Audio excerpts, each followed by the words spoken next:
Jagtial జగిత్యాల్లో BRS party నుండి సంజయ్ కుమార్ అనేటటువంటి వ్యక్తి గెలిచిండు 2023 ఎన్నికలలో గెలిచిండు.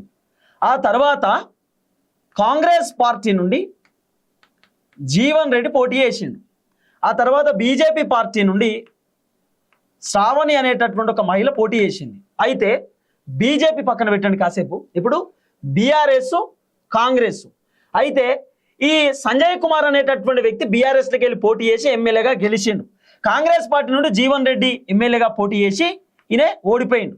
ఇప్పుడు ఈ గెలిచినటువంటి బీఆర్ఎస్లో గెలిచినటువంటి సంజయ్ కుమార్ అనేటటువంటి వ్యక్తి ఈయనే మళ్ళా కాంగ్రెస్ పార్టీలోకి జాయిన్ అయ్యిండు. ఆల్రెడీ కాంగ్రెస్ పార్టీ నుండి పోటీ చేసి ఓడిపోయినటువంటి జీవన్ రెడ్డి ఆల్రెడీ కాంగ్రెస్ పార్టీలో బలంగానే ఉన్నాడు. మళ్ళా ఈ బీఆర్ఎస్ పార్టీలో ప్రతిపక్ష పార్టీలో గెలిచినటువంటి వ్యక్తి అధికార పార్టీలోకి వచ్చిండు. అప్పుడు ఈ ఎమ్మెల్యే ఇప్పుడు అధికార పార్టీకి సంబంధించినటువంటి ఎమ్మెల్యే అవుతాడు. కాంగ్రెస్ పార్టీలోకి వచ్చినంటే కాంగ్రెస్ అధికార పార్టీలో ఉన్నటువంటి ఎమ్మెల్యే లెక్క అవుతాడు. గెలిచింది బీఆర్ఎస్లో, వచ్చింది అధికార పార్టీలో. ఇప్పుడు కాంగ్రెస్కి వెళ్ళి పోటీ చేసి ఓడిపోయినటువంటి జీవన్ రెడ్డి పరిస్థితి ఏందన్నది. ఇప్పుడు బీఆర్ఎస్లోకి వెళ్ళి పోటీ చేసి గెలిచినోడేమో కాంగ్రెస్ పార్టీలోకి వచ్చి పెత్తనం చేస్తున్నాడు. మరి కాంగ్రెస్ పార్టీలో పోటీ చేసి ఓడిపోయినటువంటి వ్యక్తి పరిస్థితి ఏంది?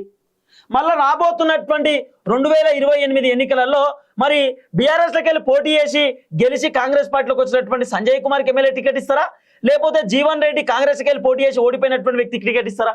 ఏంది ఇది? జీవన్ రెడ్డి అన్నకు నచ్చలే. జీవన్ రెడ్డిని ఏం చేసిండు? ఆ రోజు బీఆర్ఎస్ అధికారంలో ఉన్నప్పుడు సంజయ్ కుమార్ ఓవర్ యాక్షన్ చేసిండు. ఇలా కాంగ్రెస్ అధికారంలో ఉన్నప్పుడు మరి జీవన్ రెడ్డి చేయాలి కదా, జీవన్ రెడ్డి కూడా చూసుకోవాలి కదా, జీవన్ రెడ్డి కూడా తన ప్రతాపం చూపించాలి కదా. కాంగ్రెస్ గవర్నమెంట్ మాది, మేము ఎట్లనే చేస్తాం, ఏదైనా చేస్తామని చెప్పి జీవన్ రెడ్డి తన పవర్ చూపించుకోవాలి కదా. జీవన్ రెడ్డి పవర్ చూపించుకోకుండా రేవంత్ రెడ్డి చేసిండు. ఎవరు? బీఆర్ఎస్లో గెలిచినటువంటి ఎమ్మెల్యేని పట్టుకొచ్చి అక్కడ అంత ప్రతాపం చూపించే కార్యక్రమం చేసిన. అట్లా జీవన్ రెడ్డికి నచ్చలేదు. మళ్ళా అదే బీఆర్ఎస్ ఓవర్ యాక్షన్ అయిపోయిందని చెప్పి ఆయన రిజైన్ చేసిండు. ఇప్పుడు జీవన్ రెడ్డి బాటలోనే దాదాపు 9 మంది ఎమ్మెల్యేలకు సంబంధించినటువంటి కాన్స్టిట్యున్సీలో కాంగ్రెస్ పార్టీ లీడర్ల పరిస్థితి కూడా ఇట్లనే ఉన్నది. కాంగ్రెస్ పార్టీ లీడర్లు మేము ఈ పార్టీలో ఉండము, రేవంత్ రెడ్డి బీఆర్ఎస్లో గెలిచినటువంటి ఎమ్మెల్యేలను తీసుకొచ్చి మా నియోజకవర్గాలలో కాంగ్రెస్ పార్టీలోకి తెచ్చిండు. మరి మేము కాంగ్రెస్లోకి వెళ్ళి పోటీ చేయాలన్నా ఏ పార్టీలోకి వెళ్ళి పోటీ చేయాలి?